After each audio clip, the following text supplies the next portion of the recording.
Action! Halo Beb, selamat malam Jumat. Gua Handian dan selamat datang di Horny, horor terkini. Gak lucu. Setiap malam Jumat jam 8 malam, pantengin terus channel ini karena gue bakal bawain cerita-cerita horor yang bakal menambah malam Jumat kalian semakin mencekam. Tanpa banyak bacot, yuk cus kita dengerin Horny, horor terkini.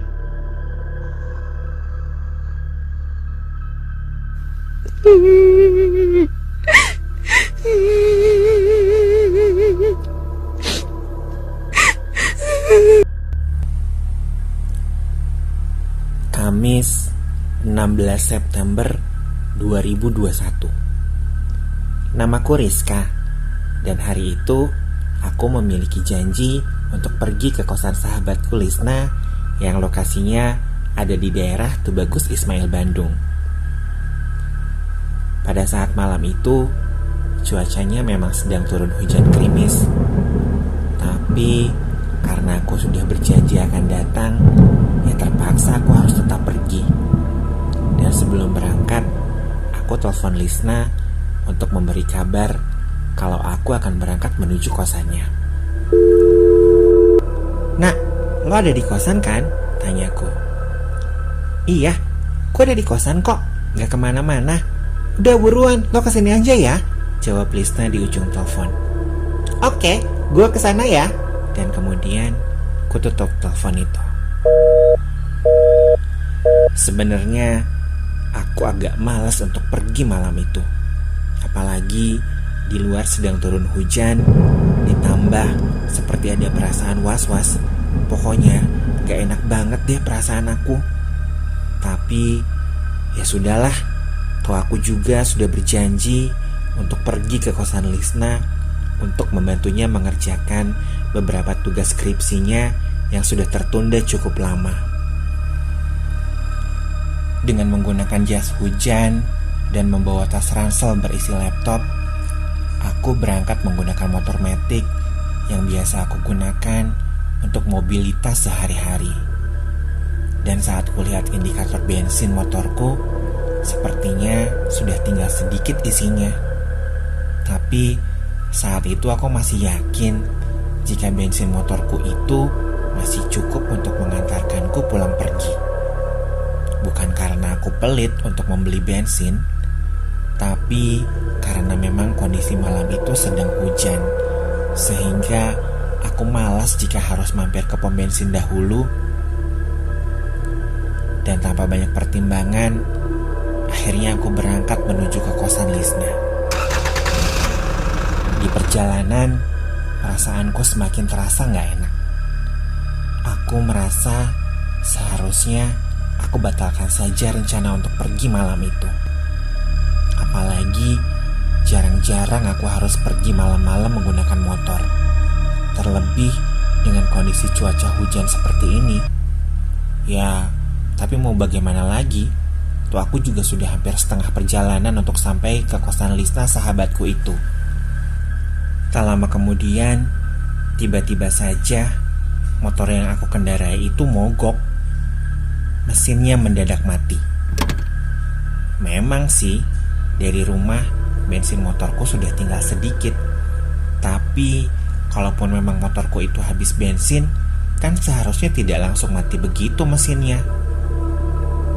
Lalu aku coba kembali menelpon Lisna, mengabarkan padanya jika motorku mogok di tengah jalan. "Lisna, motor gue mogok nih, gimana dong?" ujarku. "Hah? Mogok kenapa? Emang lo ada di mana?" tanya Lisna dengan nada yang cukup khawatir. "Duh, gue nggak tahu mogoknya kenapa. Ini juga gue nggak tahu ada di jalan apa," jawabku. Udah. Coba kamu lihat dulu di sekeliling. Mungkin ada nama jalan atau patokan gitu," ucap Lisna. Dan tiba-tiba hubungan telepon itu pun terputus.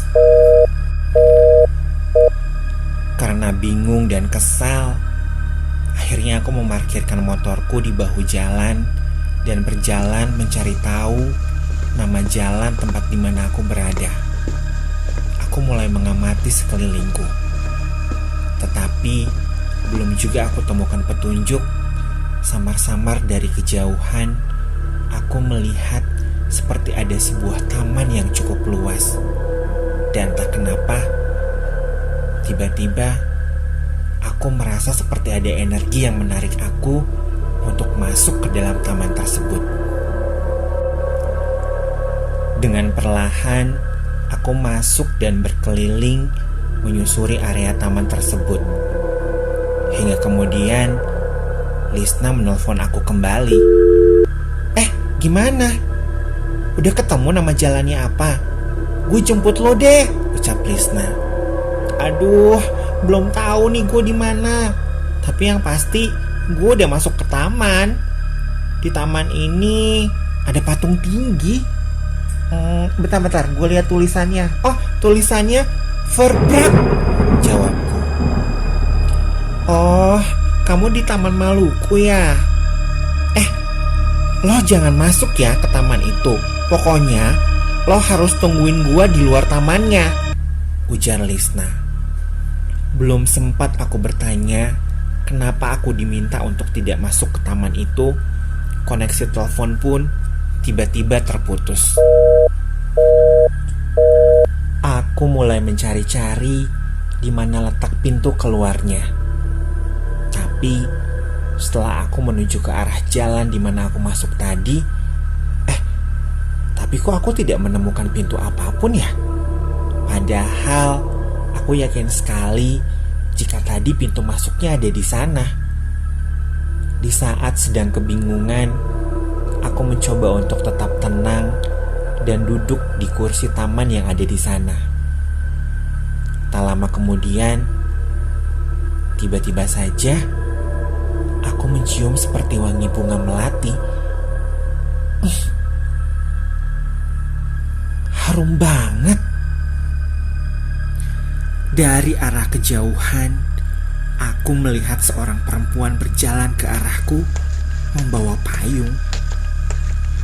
Dia memakai baju seperti gaun serba putih. Bahkan payung yang dia bawa pun warnanya putih. Aku penasaran, ingin melihat wajahnya, tapi terhalang oleh payung putih itu.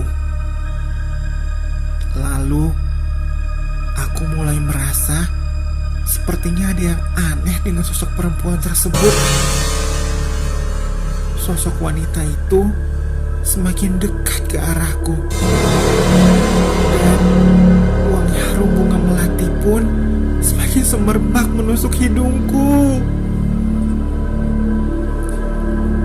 Sosok perempuan itu semakin mendekat ke arahku dan duduk tepat di sampingku.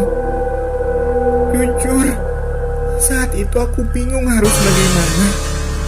Aku berada sendirian di taman yang bahkan jalan keluarnya pun tidak dapat aku temukan. Sebenarnya apa yang terjadi saat ini? Apakah aku sedang bermimpi? Dan siapakah perempuan yang ada di sampingku ini? Tanyaku dalam hati. Badanku bergetar. Aku coba memejamkan mata dan mulai berdoa dengan doa-doa yang aku ingat saat itu. Kemudian saat aku membuka mata dan ternyata perempuan di sampingku sudah tidak ada lagi di tempatnya. Tanpa pikir panjang, aku langsung mencoba menghubungi sahabatku Lisna. Tapi teleponku tidak diangkat. Berulang kali aku coba kembali, tapi tetap saja Lisna tidak menjawab teleponku. Dalam keadaan panik dan ketakutan luar biasa, tiba-tiba sosok wanita berbaju putih itu muncul kembali. Kali ini dia berada di belakang sebuah pohon yang cukup besar. Mungkin jaraknya sekitar 5 meter dari tempatku berdiri saat itu. Dan sosok perempuan itu seakan mengamati diriku. Sosok perempuan itu perlahan menurunkan payung putih dari tangannya, dan saat itulah aku dapat melihat wajahnya. Dan ternyata ya Tuhan, sosok perempuan berbaju putih itu memiliki wajah yang rata. Ya, wajahnya benar-benar rata, dan aku bisa melihatnya dengan sangat jelas saat itu. Aku kaget dan benar-benar ketakutan setengah mati. Aku panik dan berlari sekuat tenaga menjauhi sosok perempuan berwajah rata itu.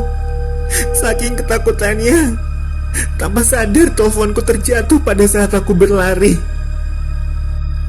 Aku terus berlari dengan penuh rasa ketakutan serta kebingungan. Aku benar-benar tak tahu harus melakukan apa dan kemana tujuanku. Tapi akhirnya aku melihat sebuah toilet umum yang ada di sana. Tanpa pikir panjang, aku pun menuju ke sana dan bersembunyi di dalamnya. Saat itu aku hanya berpikir, mungkin hanya inilah tempat di mana aku bisa aman bersembunyi. Selama aku bersembunyi di dalam toilet, semua terasa hening. Aku tak mendengar suara apapun dari luar.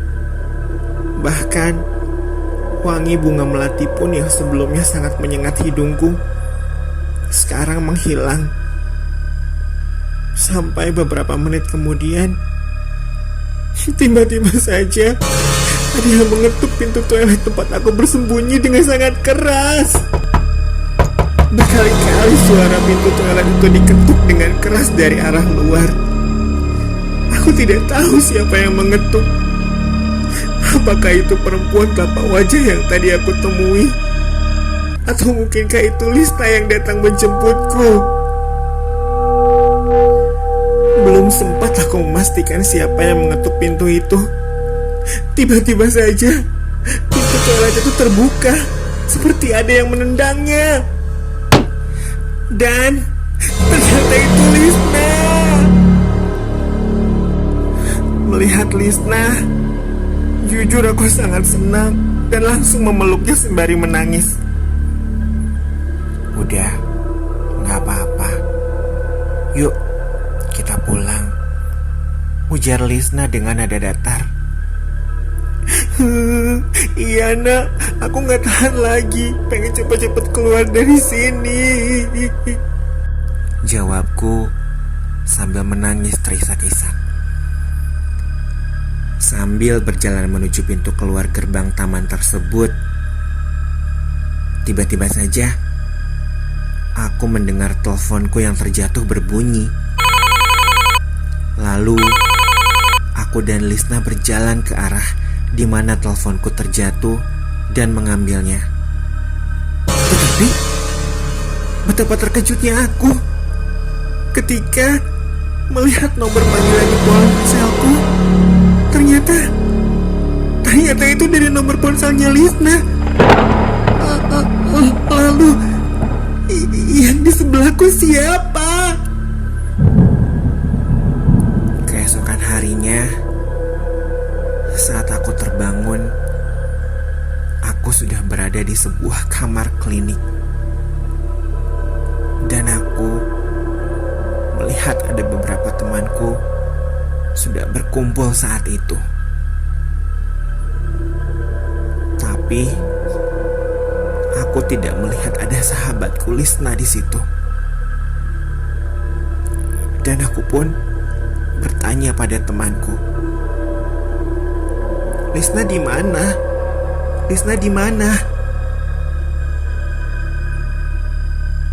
Dan kemudian salah satu temanku mengatakan jika Lisna sebenarnya telah meninggal dunia dalam kecelakaan lalu lintas tadi malam saat dirinya pamit akan menjemputku di Taman Maluku.